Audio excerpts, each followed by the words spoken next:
First of all, if you could, please tell us the definition of retrogression as it is applied to this particular plan. Representative Nair. Thank you, Mr. Speaker. I'm going to have Representative Weatherford take that question. Representative Weatherford.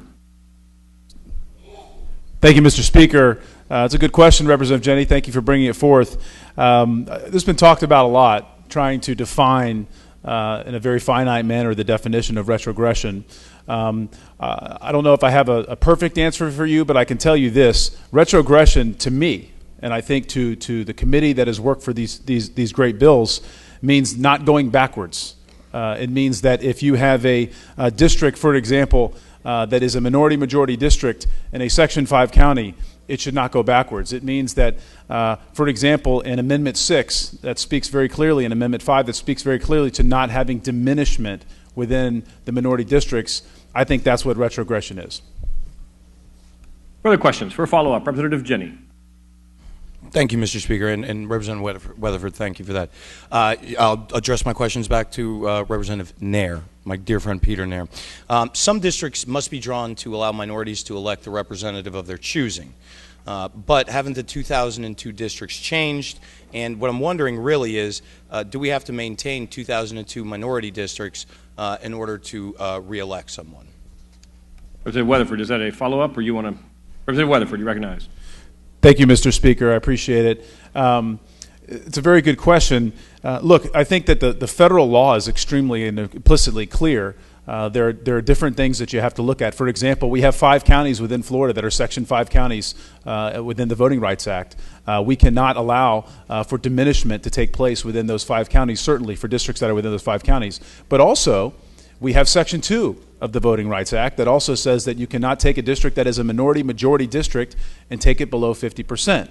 On top of that, the voters in 2010 voted for Amendments 5 and 6 that very clearly stated as a Tier 1 criteria that we could not diminish the opportunity for minorities, communities to elect a candidate of their choice.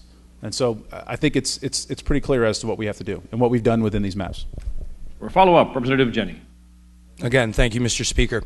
And it may be, these line of questions are along the same vein, so I'll address them to Representative Nair, but please feel free. What was the definition the committee used to determine if districts were racially fair? That threshold that you just spoke of, was there anything else? And was it that no plan could diminish the percentage of minority voters in any minority district below its current total, or are we just working with that 50% threshold? If you would, please, sir. Representative Weatherford. Thank you, Mr. Speaker. There is no specific threshold. It is a district-by-district analysis that we have to make. Certainly when you're going through the Department of Justice, they require certain data that we have to show and prove that we did not diminish a minority community's ability to elect a candidate of their choice. For a follow-up, Representative Jenne. And thank you again, Mr. Speaker. Next question, whoever needs to answer it. Does compliance with the Constitution require the use of minority voting data, majority voting data, performance in various elections, ability of minority voters to elect, and I was wondering if you could tell me why or why not, depending upon your answer, of course. Representative Weatherford. Thank you, Mr. Speaker. Again, a good question. The Voting Rights Act and the Department of Justice, as well as in order for us to make sure that we have not diminished according to Amendments 5 and 6, we do have to use data to show that we have not taken away that community's ability to vote for a candidate of their choice.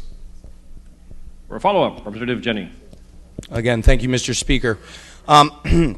As I had the opportunity and the honor to sit on these committees, there was a lot of talk, it seemed to be wherever at least that I went, and my colleagues reiterated to me that they heard a lot on the different legs of the trip. But there was a lot of talk about making preservations of minority districts a priority. I think we can all agree upon that. Is there any numerical formula, any at all? We know that now, that there isn't. So how then do we know if the plan diminishes or does not diminish the ability if we're not using any specific type of threshold? Representative Weatherford. Thank you, Mr. Speaker. I think I answered that question before, but it is a district-by-district analysis. So there is no specific threshold as a district-by-district analysis. And I would also add that it wasn't just this body that agrees that is a Tier 1 standard to protect people's ability to elect a candidate of their choice. 63% of the voting public in 2010 also agreed. Representative Jenne. Again, thank you, Mr. Speaker. If the plan packs large minorities of Democratic voters into some districts, is that evidence, or can we take that as evidence as the plan is intended to favor one party or another? If we see packing, really, not just of Democrats, and I apologize because that's my point of view, but in either party, if we're packing people in, is that evidence to show that it was intended to favor one group or the other, sir? Representative Weatherford. Thank you, Mr. Speaker, and I'm very proud of the fact that our maps do not have any packing within them whatsoever. It's not a part of any of our maps. We made sure of that, and it's nowhere within any one of these House, Congressional, or Senate maps. There is no packing whatsoever. Representative Jenne. Thank you, Speaker. Based on the map that we're currently presented with, does it represent the greatest number of minority or coalition districts that could have been drawn? If no, why not? If the answer is yes, could you please tell us how you know that? Representative Weatherford. Certainly, we can give you a lot of data on the districts that were drawn that potentially could vote for, would give communities the ability to vote for a candidate of their choice, but there is no requirement in law that you maximize anything like that, and so that is not something that we look to do. Representative Jenne. Thank you, Mr. Speaker. If it's statistically probable that minority voters will elect a candidate of their choice with 40% minority voting age population, is it constitutionally permissible for that district to contain 55%, 65%, 75%, so on and so on? Representative Weatherford. Thank you, Mr. Speaker. Again, I don't believe there's a numeric standard that you can unilaterally paint across the entire state of Florida. I think that it is a district-by-district analysis that you have to run through to make sure that you feel confident that that community would be able to vote for a candidate of their choice. There is no number that you can put your hat on and say that that is the magic number. It does not exist. Representative Jenne. Thank you, Mr. Speaker, as always.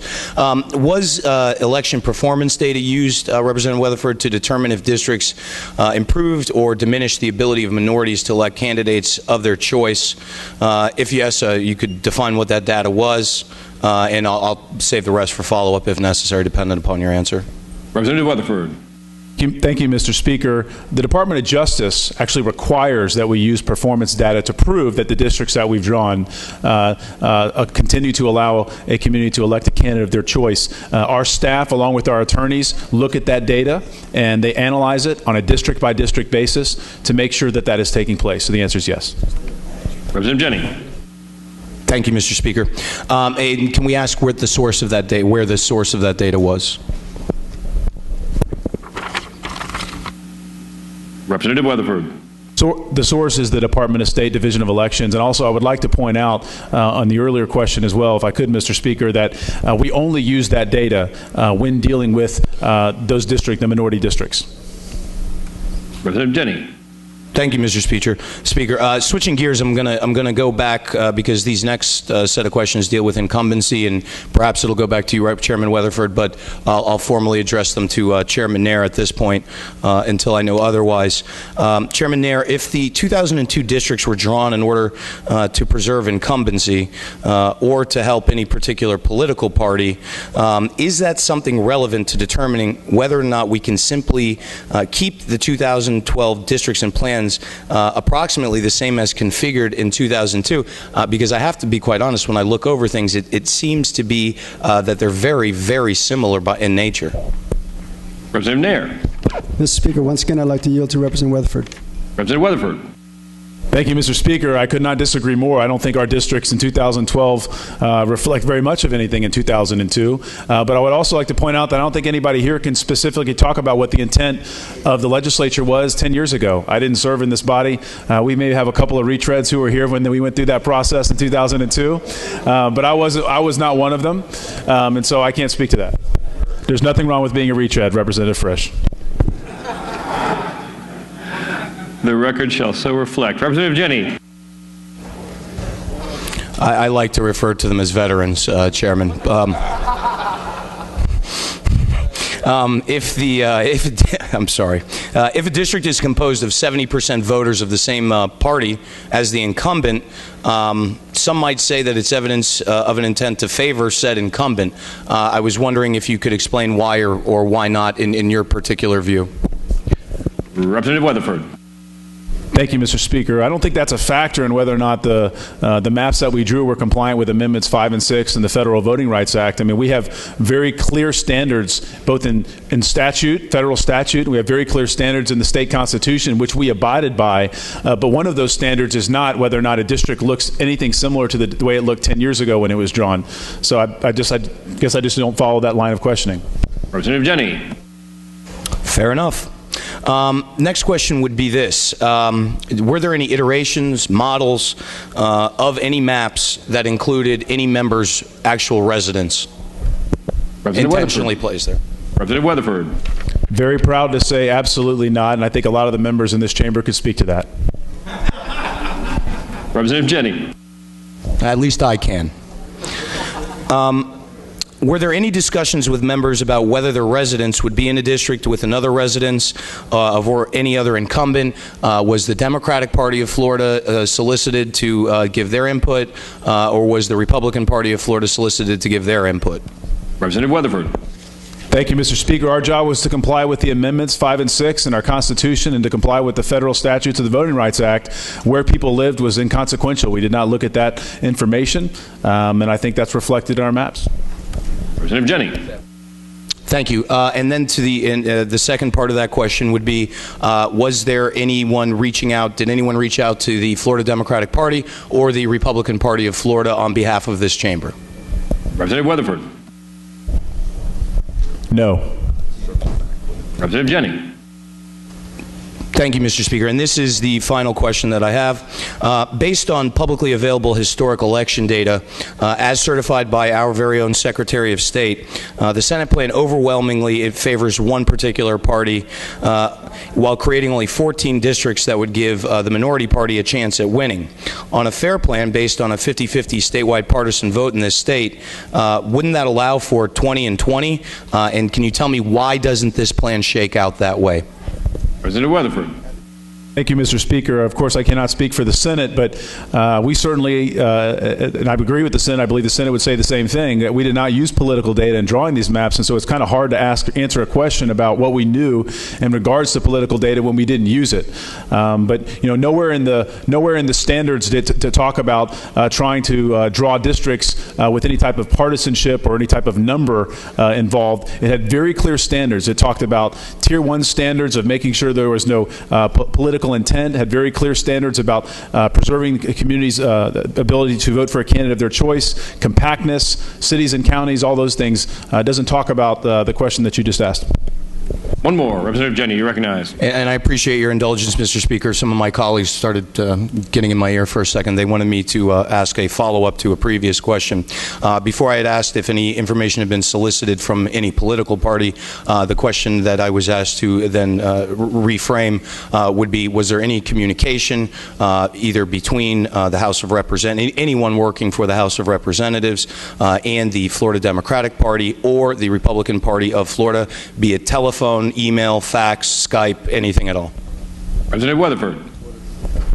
No, that I know of.